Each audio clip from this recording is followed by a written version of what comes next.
On August 6, 1945, an atomic bomb was dropped on Hiroshima, Japan. 3 days later, a second bomb fell on nearby Nagasaki. 140,000 people died, but many of those who survived went on to lead extraordinary lives. Issey Miyake was 7 years old when Hiroshima was bombed. Decades later, he still remembered all the horrible things he saw that day. His mother died of the effects of radiation 3 years after the bombing. Miyake went on to become a successful fashion designer, perhaps best known in the US for designing the black mock turtlenecks loved by Steve Jobs. Jobs told his biographer Walter Isaacson, "I asked Issey to make me some of his black turtlenecks that I liked, and he made me like 100 of them. I have enough to last for the rest of my life." One thing Miyake didn't do was talk about his experience at Hiroshima. He explained why, saying, "I did not want to be labeled the designer who survived the atomic bomb." But when President Barack Obama called for denuclearization in 2009, the designer decided to speak out. In an op-ed for the New York Times, Miyake said, "I realize that I have, perhaps now more than ever, a personal and moral responsibility to speak out as one who survived what Mr. Obama called the flash of light. My wish is motivated by a desire not to dwell on the past, but rather to give a sign to the world that the American president's goal is to work to eliminate nuclear wars in the future." Miyake died of liver cancer in 2022 at the age of 84. Osamu Shimomura was 16 years old when Nagasaki was bombed. As a student, he'd been mobilized for the war effort and was at work in a factory repairing plane engines. After the war, he wanted to continue his education, but the devastation after the bombings meant educational opportunities were limited in Nagasaki, and Shimomura didn't have a proper high school education because he'd been forced to work. He managed to be admitted to the only nearby university, Nagasaki Pharmacy College. He explained, "I didn't have any interest in pharmacy. It was the only way that I could have some education." Shimomura would continue to take every opportunity offered to him, sometimes by complete strangers, even if they were unrelated to his studies. Eventually, this led him to extract and isolate the green fluorescent protein, or GFP, from jellyfish, which other scientists used to make breakthroughs in cancer research and many other areas. In 2008, Shimomura was awarded the Nobel Prize in Chemistry for his work on GFP. Introducing Shimomura at Boston University in 2009, University President Robert A. Brown said, "It would not be a stretch to imagine that a teenager from Nagasaki or Hiroshima might reject science because of its role in the Manhattan Project. We are fortunate that Dr. Shimomura did not succumb to such thoughts." Dr. Shimomura died in 2018 at 90 years old. Sadako Sasaki was just 2 years old when Hiroshima was bombed. A decade later, she was diagnosed with leukemia and was hospitalized. While there, she discovered the Japanese legend which holds that anyone who folds 1,000 origami cranes will have their dearest wish granted. Her father, Shigeko Sasamori, remembered, "From then on, Sadako folded cranes constantly. Her wish was to leave the hospital as soon as possible in order to enter junior high school. Her wish was so urgent that she endured the pain of her illness and devoted herself to folding cranes." She died in 1955 at the age of 12, but after her death, she became famous for her determination. Sasaki's hope and resilience inspired many others, including her older brother, Masahiro, who wrote, "Innocent children were sacrificed in the war started by adults. Until nuclear weapons are abolished from the world, I will not give up and will continue to tell her story." As a Zainichi Korean, someone of Korean descent whose family moved to Japan between 1910 and 1945, Isao Harimoto already faced discrimination before becoming a hibakusha, a survivor of the atomic bombings. He was 5 years old when Hiroshima was bombed. His older sister died that day, and his mother was never the same. Harimoto told the Mainichi, "There are people who may want to hold on to things, to remember and feel nostalgic. They tear up, but my mother wanted to forget. I think she wanted to completely erase her memories of that day." Despite an injury he sustained a year before the bombing that disfigured his right hand, Harimoto went on to become a famous baseball player in Japan and is believed to be the only hibakusha to do so. He still holds the record for career hits in Nippon professional baseball at 3,085, but he couldn't escape Hiroshima, admitting, "Even if I lived the same way as other people, I never know when after effects from the A-bomb might appear." He often attended the Hiroshima memorial events, but in 2019 he told a reporter, "I'm tired of being angry." Joe Kieyoomia, a US POW, was imprisoned in Nagasaki on that fateful day. He had already survived the Bataan Death March, and because he was Navajo, he'd been tortured in an attempt to break the language of the code talkers. But Kieyoomia wasn't one of them. In The Greatest US Marine Corps Stories Ever Told, Unforgettable Stories of Courage, Honor, and Sacrifice, he recalled, "When they first made me listen to the broadcasts, I couldn't believe what I was hearing. It sounded like Navajo, just not anything that made sense to me. I understood my language, but I could not figure out the code they were using. That made the interrogators very angry."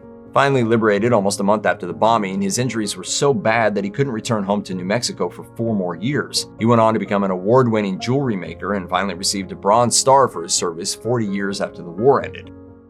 And although it happened in the morning, it was dark as twilight. Setsuko Thurlow was 13 when Hiroshima was bombed. After seeing the flash, I had the sensation of floating in the air. Many of her family members and hundreds of her schoolmates were killed. All my classmates who were with me, about 30 of them, were burned to death alive.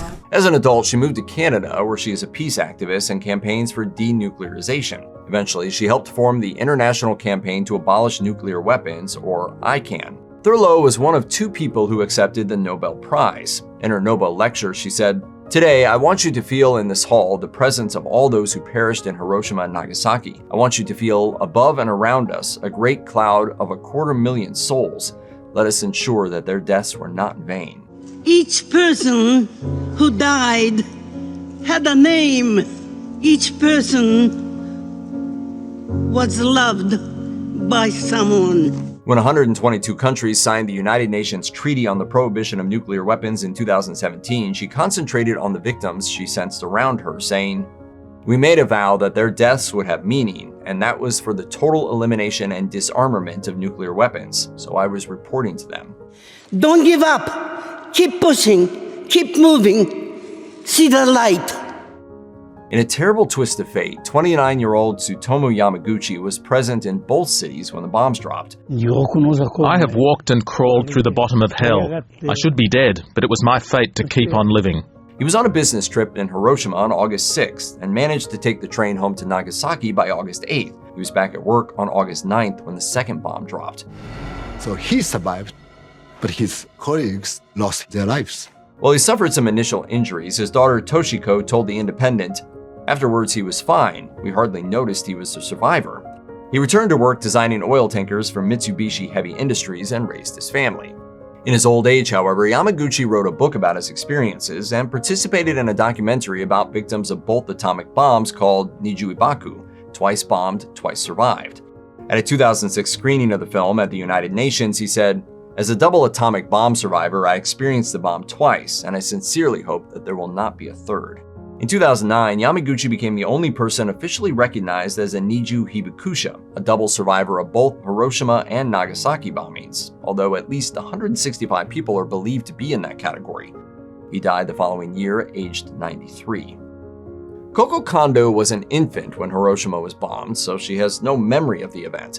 But she grew up watching her father, a minister, help victims of the bomb, including a group of 25 young women known as the Hiroshima Maidens, who bore physical scars from the attack. These experiences had a deep effect on Kondo.